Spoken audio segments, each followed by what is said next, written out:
સુરેન્દ્રનગર મહાનગરપાલિકા બનતા શહેરમાં જોવા મળી સ્વચ્છતા। કોર્પોરેશનના અધિકારીઓ દ્વારા કામગીરી શરૂ કરવામાં આવી। સ્વચ્છતાની કામગીરીને લઈને શહેરીજનોમાં હર્ષની લાગણી છવાઈ। મહાનગરપાલિકાના અધિકારીઓની પ્રશંસનીય કામગીરી સામે આવી છે। સુરેન્દ્રનગર મહાનગરપાલિકા બનતા જ શહેરમાં સાફ સફાઈ જોવા મળી, સ્વચ્છતા જોવા મળી રહી છે। સુરેન્દ્રનગરમાં કોર્પોરેશનના અધિકારીઓ દ્વારા કામગીરી શરૂ કરવામાં આવી હતી। સ્વચ્છતાની કામગીરીને લઈને શહેરીજનોમાં હર્ષની લાગણી છવાઈ છે।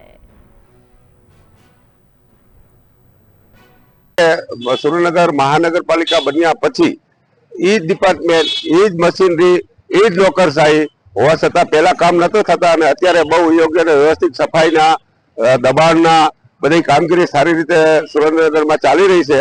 તો હું પણ એવી અપેક્ષા રાખું છું કે આજ ઓફિસર, આજ કમિશનર, આજ ડેપ્યુટી કમિશનર સાહેબો બધા જે અત્યારે કરી રહ્યા છે, અત્યારે જે કામગીરી સારી દેખાઈ રહી છે ગામમાં, એવી ભવિષ્યમાં પણ દેખાઈ રહે અને ભવિષ્યમાં આવા કામ થતા રહે એવી હું આ નગરપાલિકાના સત્તાધીશકારીઓ આગળ અપેક્ષા રાખું છું। અત્યારે હાલમાં મહાનગરપાલિકા બન્યા પછી થોડી કામગીરી એ ડિપાર્ટમેન્ટ, એ મશીનરી નથી થતી, થઈ રહી છે અને મને એવું કે ભવિષ્યમાં આ કામગીરી આવી રહી થાય એવી લોકો અત્યારે બિરદાવી રહ્યા છે આ ઓફિસરોને।